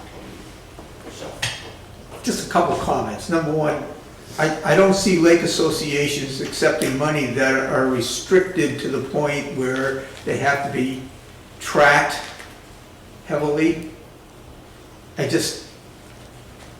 It's going to be difficult for them to continue to monitor that. The second part is that a private road, there's a reason it's a private road, and it's the people on that private road are responsible for the maintenance of that road. It's not the town's responsibility. The runoff issue is important to the quality of the lakes. yeah. And that is protecting the lake and erosion into the lake is the only reason the public funds can be used on a private road. There's a very narrow set of circumstances where that can happen. And I don't understand. and actually, if you look at the application, the application didn't used to be as difficult to get through as it is today. And that is because the selectmen changed the application and the requirements that so the road has to go through the state requirements and then now the town requirements. For every project done on that private road. So if you've got 4 roads that are using these funds, are they all addressing runoff issues that are continuing Yes. on year Yes, after because- year after year? No, because they're only allowed to do it at, one area, and DEP has to come in and inspect it and sign off on it. That makes sense to me. So it's not like they're just applying for the money and. And then using it for general maintenance. Right. No. That's not happening. Okay. Quite often on these roads, Lee, there's this section here that causes the problem. You can only get enough money between the road association and the town to Yeah. do this piece. Then the next year, you can address this piece, and the next year, you can address this. And normally, these projects, usually the people on the road, pay for at least half of Okay. whatever the project is. I live on a private road. Our last big project, which we did not get any assistance from the town in this, and it did, cost us $11,000. And all we did was address 350 foot of the road. So Yeah, there's some I think the significant fact- money being put into these roads that, and I know all of these roads would like to do more, but the money just isn't there. Yes, I think the fact that the selectmen have taken the initiative to put money into the account in the event that there is something that comes up this spring indicates a good faith on their part to support this activity. So I agree that they don't have to support it next year, Yeah. but Yeah, the Did they- the liaison also, to the road committee, also said that the only reason he was supporting it was because the road committee was working on the, talking to the lake associations. Well, So that was a cravat that was put in there. And as far as the statutory question, Jennifer's gonna check with legal counsel tomorrow. I don't think that's relevant to your voting this motion. But she'll get legal counsel's opinion to verify that it can be done. If it can't be done, we won't do it. My question is this, if I remember right, and this was Article 43, I believe we've had referred to it for years, and the amount of money that was put in that article to start with, the initial thing, 50, We 4,000? requested 150,000, we were given 50. $50,000, all right. And that's been how many years now? 2018. 2018? 6 years. Thank you. So, we obviously haven't run out of money in that account. And as of now, I mean, I go to, I would say 99% of the select board meetings. There have not been anybody, there has not been anybody coming forward from any private road saying, we need X amount of dollars. And this $9,000 is kind of a, hey, we're down really low, we're down pennies. Let's put this in here in case somebody does come to us. Now, the most that these people get, usually, these associations, is what, as high as 3,000? Yes, the max is. The max is 3,000, so I don't know what is in the account. Tom, do you know what the Zero. balance? Zero. The balance is zero? Yeah, they just awarded the remaining funds. Okay, so we would be putting in enough money For 3 for projects. 3 projects to be done by the end of the year. Yeah. Now, I honestly think by the end of the year is a time to, that's when we have to make up our mind. Are we going to have something, an Article 43, whatever it should be called, a private road thing?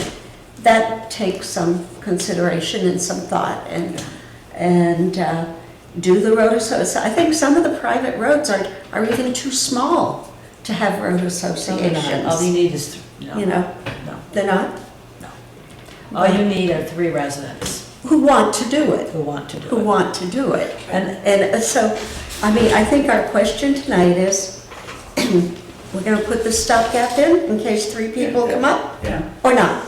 So, but And any as of of you, June 30th, 2025, if the money's not used, what happens? According to this article, it would revert back to unexpended reserves. Okay. yeah, And if that winds up being illegal or cannot be done, then of course it will stay there. And Jennifer's gonna check with council tomorrow.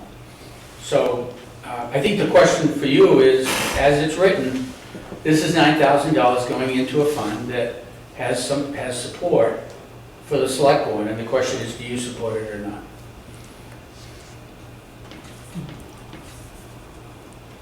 It's an interesting one. Being part of lake associations, the quality of water is very important, and I'd be supportive of it. But I can tell you, that I don't see this coming back to the lake associations No, to but I think- manage in the future. Lee, don't you think that's a discussion that takes place Yeah. down the road? Yeah. I don't mean No, I a know. year from now, I mean, And it has been used up over time, so Yeah. it has been used for the proper purposes, and it's being monitored by people that make sure that it's protecting the lakes. right, So and I can't- think this takes us to the end of the year, and the road committee, Yeah. who have been very good about it and have helped people They recommended apply, this, right? they can, They had recommended this Correct. They have. article? They recommended the article when their chairman was here at the last meeting. But I think it's also up to the road committee. They know the good it's done, they know how it's done, they know the work it takes. Okay. But they can start writing for what they would like. They can say, hey. There could also be another citizen petition, too. Oh, they could be, we are not limited in the way we can ask for things here. Citizens petition, talking to the select board, so I think, I'd like to call a question, if I could, let's vote, let's get this. Well, it's up to you, Leslie, if you want. No, Dennis, finish, say what you were gonna say. Yeah, please. Well, to me, it's two issues. The $9,000 to me is not the issue. The issue, when you read this, the selectmen shall fund the $9,000. Right? The town shall fund the proposed repairs until the $9,000 is exhausted, or June 30th, 2025, whichever comes first. And so my only issue with this is, and I believe this is eliminating, you're doing two things. You're giving us $9,000 and you're eliminating the statutory fund when the money's gone. I think that's what I believe. I don't think it says that, Dennis, or that is the intent. I'm It's fine not with that. eliminating the fund. No, I just want to clarify that it's not eliminating the fund. Yeah. And all right, so Tom, to play devil's advocate,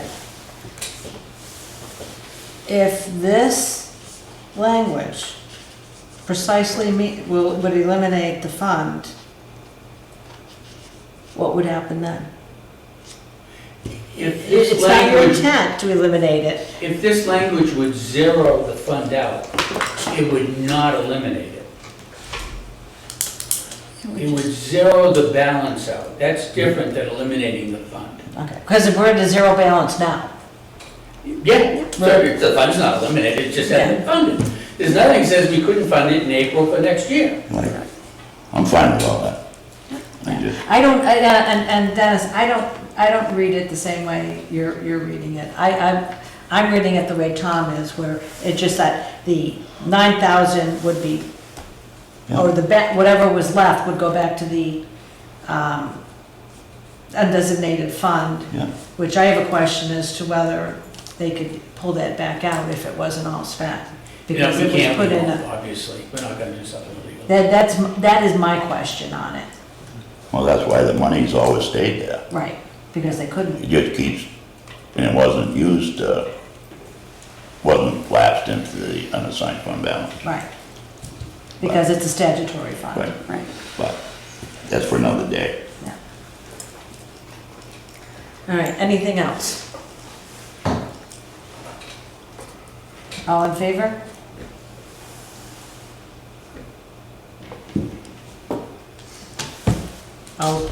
No one opposed?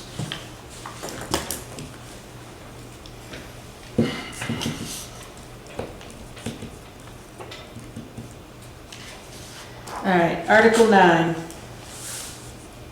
To see if the town will vote to appropriate $45,000 from the unassigned fund balance for the purchase of land located at tax map 133 lot 040.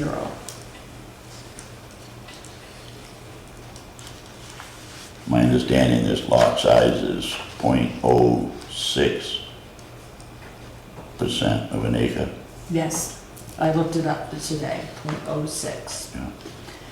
The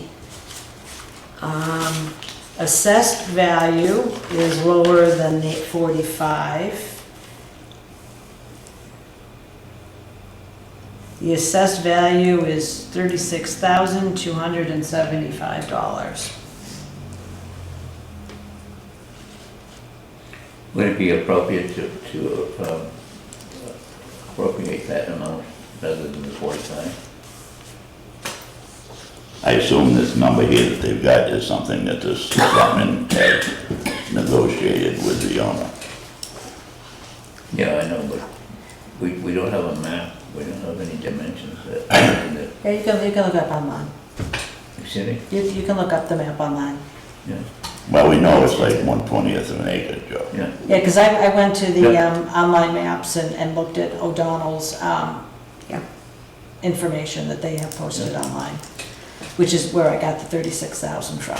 Yeah, would it be unreasonable to, I think they've been through the negotiating process yeah, to get to this number. Now, I heard that they initially wanted, and I don't know how true this is, they wanted 84. 80,000. There is a purchase and sales agreement that's been signed, conditional upon approval at town meeting. If it doesn't get approved, deal goes away. I think knowing where it is, Leslie, would be quite helpful. It's right by the boat launch on Oh, both I know sides. where it is, Yeah. but I mean, yeah, well, I think the boat launch Yeah. at, Michael Benjamin lives on the lake and he fishes. And Lives. he gave me the information, yeah, but I'm still, sure. when I drive by, I see a bunch of trees, I'm not sure where it stops and starts, and I think it is, according to him, beneficial for the town to own that. My, At what cost, you know? I have a problem with the assessed value. It's like .01 acres for 36,000. It's certainly unbuildable. It's, Well, I think that the people across the street, it was included in. well, I understand how that'll Yeah. happen, but it's still a separate lot Yeah. that You can't really do much with you it. can't do anything with it. you know. Except put up a fence. You can't build on You it. could, it is waterfront, Yeah, somebody could pitch a tent there and, in summer and have waterfront.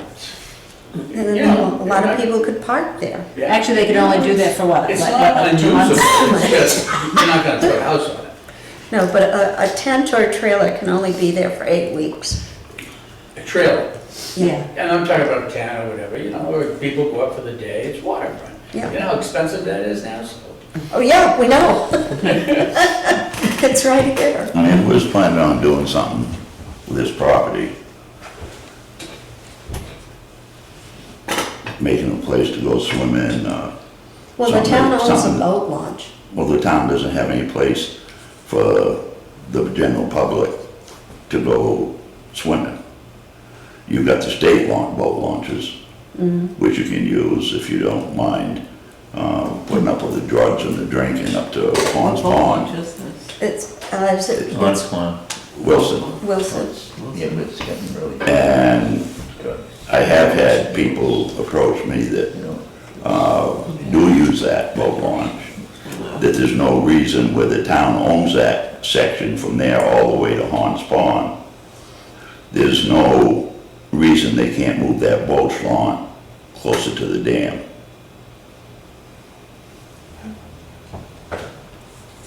So, What's an easement? I mean, people talked about, someone said something about not being able to park on the side of the road. What's the easement?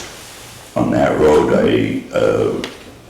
up farther is 34, but when they put that new section of road in, they moved it. I believe it's, I don't know, I would guess it was 50, but don't take my word for it. Tom, But at a may I minimum, ask it's you another 34. question? At the minimum, it's a 34. Because an assumed easement is on roads that you don't have easements on, and that's 34 feet. Yeah.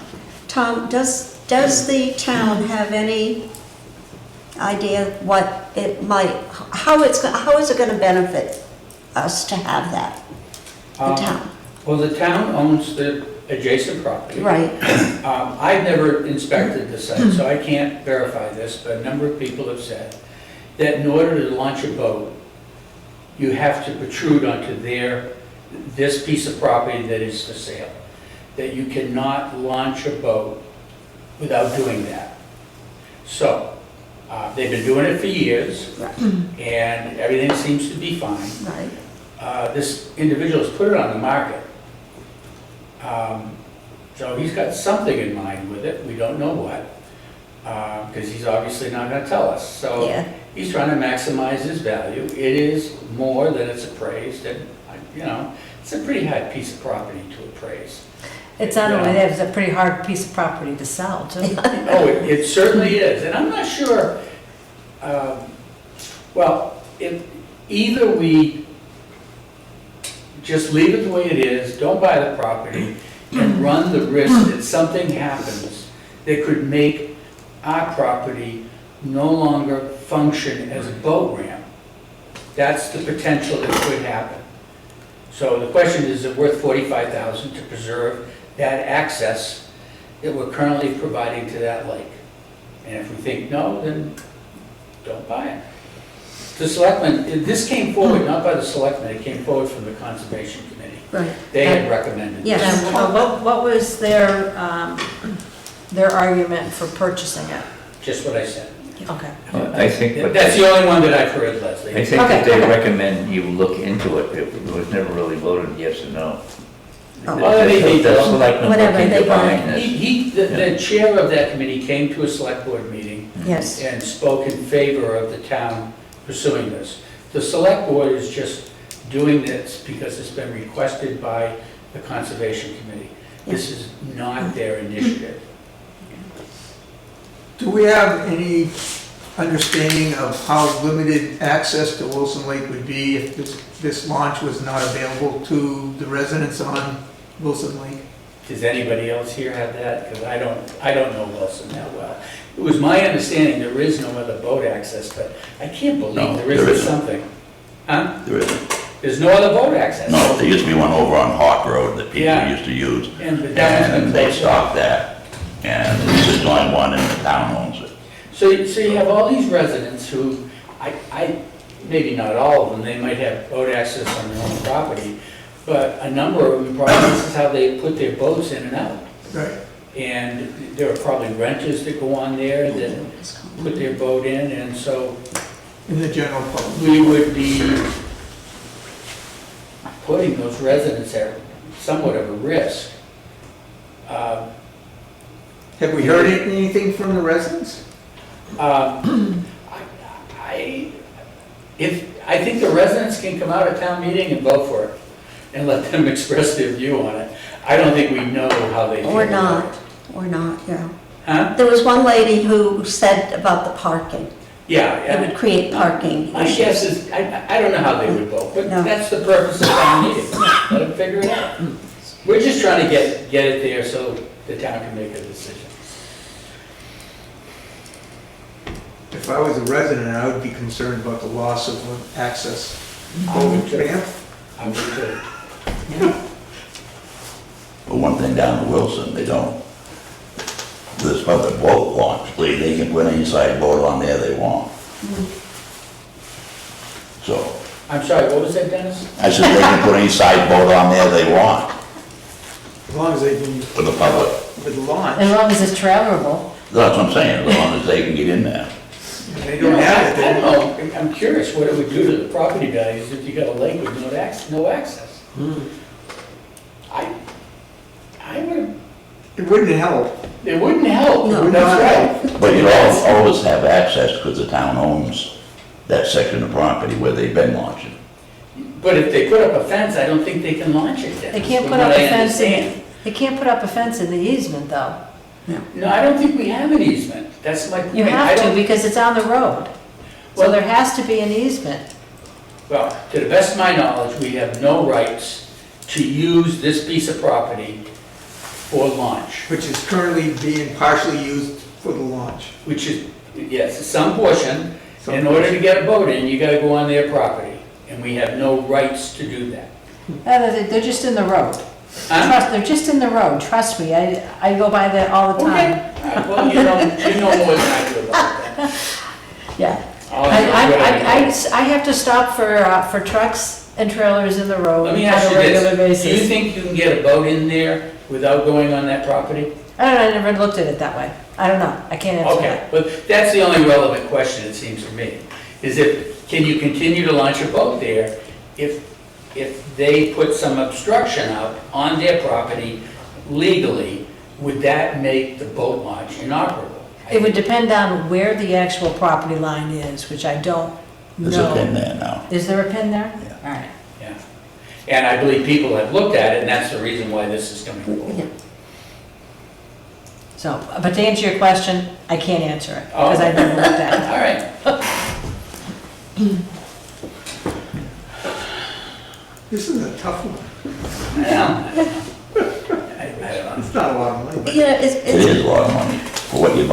what you're getting, but you're giving up something. You know. If you lose the public launch to the lake, it impacts a lot of taxpayers. It impacts taxpayers. That's almost the That's the only biggest reason I thing. do it. Yeah. That's the biggest thing. It impacts the taxpayers, and What bothers me is we haven't heard from those taxpayers on, Right. Well, you will at town meeting. well, actually, when we had our Sure. public Sure. hearing, there were a few people here during our public hearing. And what I remember hearing, I wish I had heard what Joe heard, was that parking will be an issue. And I mean, that's what sticks in my mind. That's what David had said too. But you're not gonna change the parking if you buy a, You know, you're gonna preserve the kind of parking that's there now. Right. which is You all have along that the road. property, I understand you won't be able to get that parking any longer. Yeah. That's my understanding. But there's no parking off the road at all. I don't know what they. There isn't, Tom. You have to park. I'm in sure the you're road. right, Dennis. You unload your boat, then you park beside the road. Yeah. That's Okay. just, And they're parking in the easement. yes. They're The parking town's in easement. the easement. What sort of restrictions are you gonna put on people using that piece of land, say perhaps bring a pair of snippers with them and start cutting some of I'm the sorry, brush? Joe, I can't understand you. What sort of restrictions are you gonna put on people coming along and perhaps cutting some bushes down so that they can extend the parking out on the new town All I land? can say right now is the selectmen have no plans or interest in changing anything there. We just want to continue it, that's all. I don't think you can take bushes down by the lake anyways, and they're up, if that's what you're asking. DEP wouldn't let you do that. legally you can. Well, No, believe Yeah, but a me, lot of trees fall in the winter. Except between 11 at night and 6 AM. The town's not gonna, this select board's not gonna do anything like that. I have no more. You can believe it. If I was a resident on Wilson Lake, I'd want this to happen. So would I. If I was a resident of Wilson Lake, I wouldn't want any boat launch, because I'd want none other people on there. Well, you want it for your own boat, be able to Yeah. launch, if you didn't have it on your own property. It's important to have a public launch. You know, yes, don't forget, whether you have a public launch or not, the lake itself belongs to the people of the state, not just Right. the people living around it. But, I mean, and I'm just looking at it from a tax point of view, Yeah, really. that's right. Yep. And we know how people have felt lately. We were recently, you know, we all were reassessed and things like that. And, you know, maybe this is a little giving to one group of people. I don't know how many people live up there, but, you know. And I know it's a lot of money, Fully but it's developed, not that's a for lot sure. of money. If that makes sense.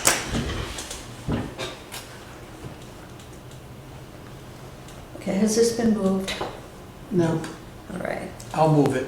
okay, and I'll second it. Any other discussion?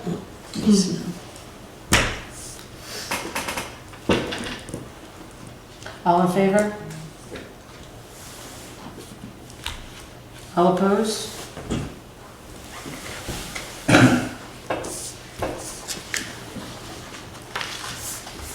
All right, that's the last one. All right, Who moved question 8? I don't know, who moved question 8? Do you have, do you have it, Lloyd? What was that one? that was the last one. No, No, it was no, the no, Article it's- I think 43. Dennis did. Is that right, Dennis? Article 43? I don't know. I think Dennis did. I I'm gonna think- say Dennis did. Dennis, There you and go. who seconded it? Joe. Huh? I Joe? think Joe did. I'm fine with it. You're fine with that? Good. I say a lot of stuff. I don't remember. All right, that is the last I have. Does anyone else have anything? Yeah. I'd like to thank Tom for coming tonight and putting up with us.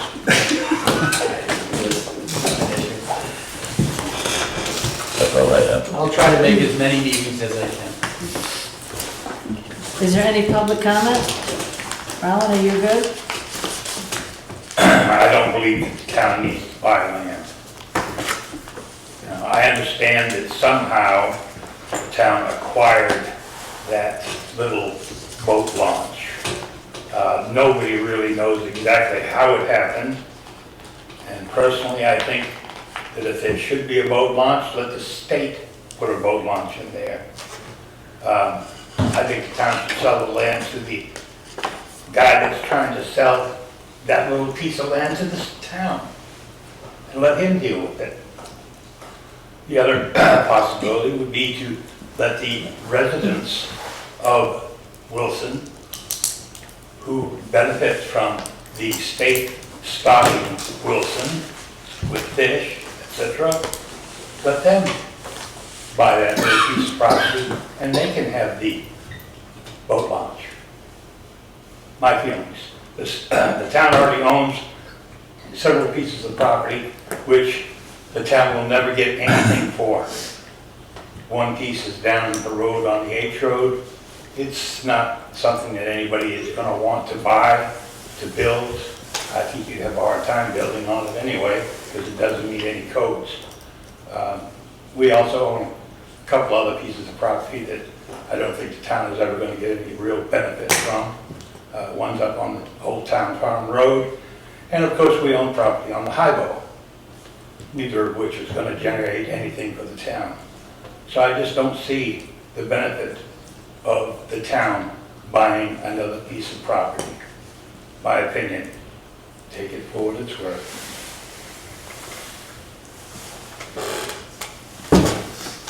Anyone else have anything? Oh, I did forget to remind everyone, we are all required to take a Freedom of Information training, and it's supposed to be 120 days from the day we're sworn in. I believe you can do it online. So, and basically, I mean, I took the class when I went up to the MMA conference in October, and it was very informative. But I Can you think send us a link on that? Yeah, I think you can do it online. Yeah, if you send us a link, it would be helpful. Yeah, all right, let me see if I can find it. Last time, when I was on the committee, Jennifer just gave us a packet We got a packet, and that we just read through and signed. And that's probably all that it is. I actually went to the class where MMA Legal taught the class, and they went into a lot more depth than that little packet that we were given. But anyway, we're required to every sign off year, on or that. like our Jill and I got it. Every time you are sworn in. So I had to take it because I was just sworn in. Yeah. Lee, you'll have to do it, Dennis, Lori. Do they keep documentation that you've taken the course? I have the documentation, it's just a form that's signed, Fine. yeah. So, and I meant to tell everyone had that. Well, I'd like to have a hard copy. Yeah. Get them doing it online. My grandchildren are too busy to show me how. Okay, so you do need to do that. 462-6803. All right, I'll entertain a motion. I'll move that we adjourn. Second? All in favor? And it is what time, Leslie? It is 8:09. You didn't ask for opposed. What's You that? didn't ask anybody opposed to. Oh, yeah. We need to turn that camera off. Okay. All right. Thank you, Tom. What do you want to do with these? I'm gonna keep them and put them back in our